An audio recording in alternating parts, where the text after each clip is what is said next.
let's begin tweaking the arms.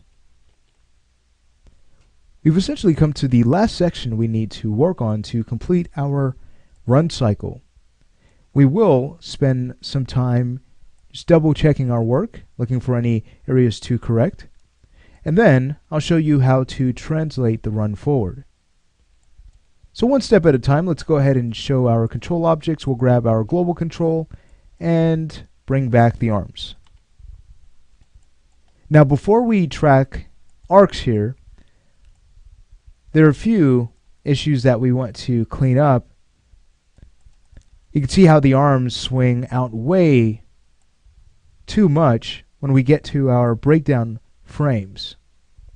So let's go ahead and tuck the arms in, and we'll just do this on one side, and then we'll make sure that the arm is swinging properly. And once we are satisfied with the arm swing on one side, we can then go ahead and transfer that to the opposite side. So we're going to go ahead and focus on the right arm. Let's grab our shoulder control. We can go to our Z-axis here and just start bringing the arm in. Great. Alright, so frame 4 looks much better. Let's go to frame 11 and do the same thing, just bring the arm in. Alright, excellent. Alright, now let's double click on our range slider. We're ready to track our arcs here. We're going to go ahead and create a locator. And we'll make sure that it's placed right in front of the character's fist. A quick way to do that is to go ahead and first point constrain it to the wrist control. So I'll go ahead and grab the wrist control, grab the locator, choose constraint point. We no longer need this constraint because we're going to go ahead and just parent it to the shoulder control or to our wrist control. Either way, once that's done, we can then go ahead and remove the locator. So whether we're working with constraints or parenting, it really doesn't matter. But if you want to go in and remove the constraint, simply go ahead and highlight the name from the channel box, press Ctrl+C, head over to your status bar. Make sure that the search field is set to select by name. You can go ahead and paste in the name of the constraint, hit enter, and then delete. Alright, so once it's been aligned, we can go ahead and take this and move it right in front of the fist. Great. So from there, I'll go ahead and just have this parented to the shoulder. Excellent.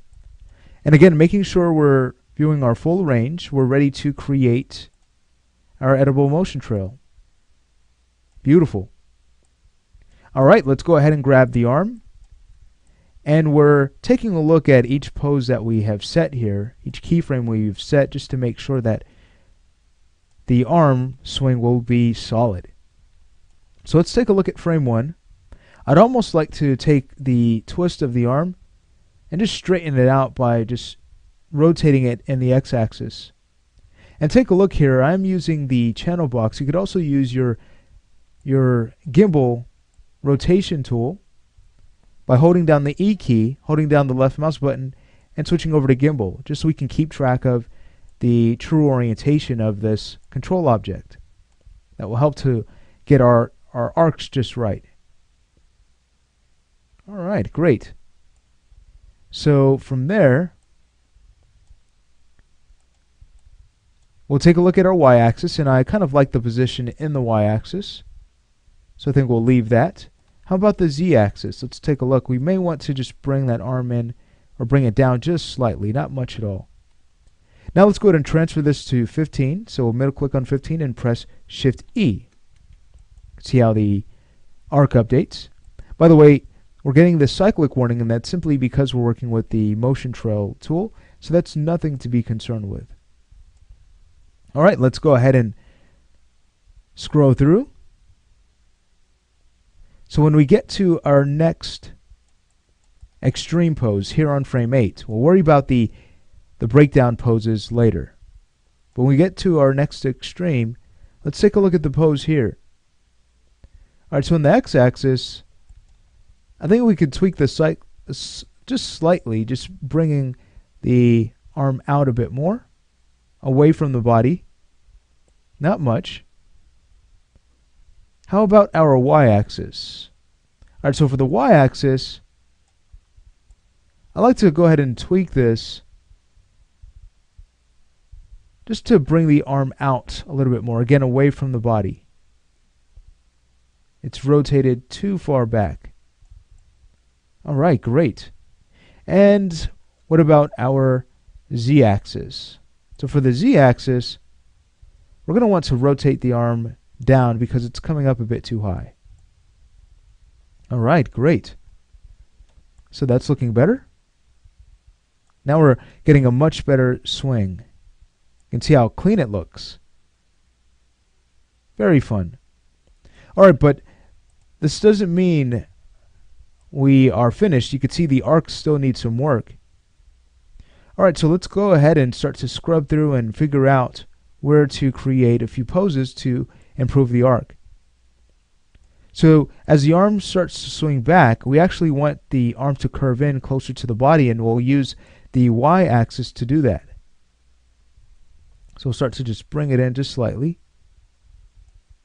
Notice already the arc is starting to get a bit better.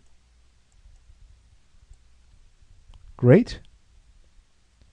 And when we get to frame 12, we're going to want to rotate the arm out. Not much. Alright, so that's starting to look better. You can play this back.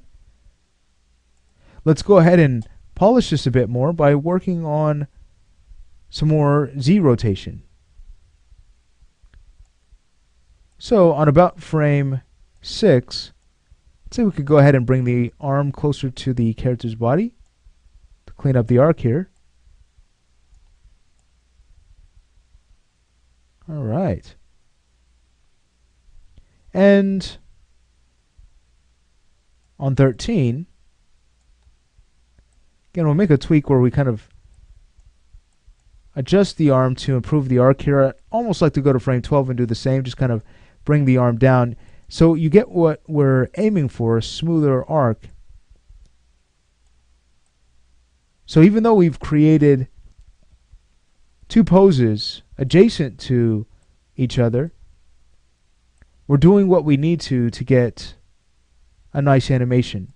Sometimes we may have to pose every frame, if needed, to get the exact look we would like. Let's go in and hide our curves. I'll also go ahead and hide locators. Let's play this back. Notice how smooth the arm is now. That's really exciting. So we're getting this great pattern here. Alright, well from there we can go ahead and take our motion trail. We can go ahead and remove it. Let's go ahead and show our control objects. We'll also go back and show locators. We no longer need the locator, and what I'd like to do from here is just go back to the graph editor and take a look at the F-curve's cleanliness. Alright, so let's go ahead and take a look at each F-curve. Remember to turn on view infinity. I'll go to the y-axis. That looks nice. How about the z-axis? Let's go ahead and frame in here. I may just go in and kind of adjust our tangency where needed to smooth out a few areas. And I think only the tangent on frame 13 needed a slight tweak. So that's really exciting. We were able to improve the arc in our arm swing. And that looks lovely. Alright, so once we are finished with this arm, we can then go ahead and transfer that over to the opposite arm. So let's go ahead and do that in the following lesson.